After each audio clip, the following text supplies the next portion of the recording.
ఇంకనూ కొన్ని విచిత్రములు జరిగేను, ఆలకించండి.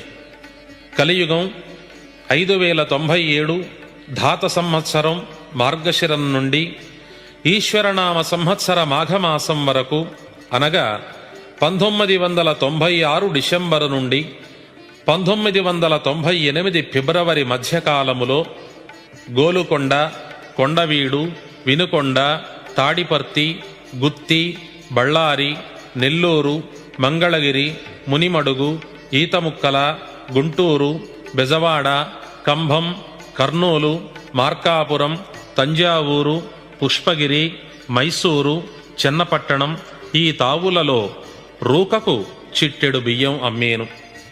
అనగా 1 రూపాయకు 2 వేళ్లతో పట్టుకునేంత బియ్యం వస్తాయి.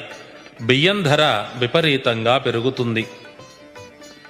ప్రజలు ఆకలిచి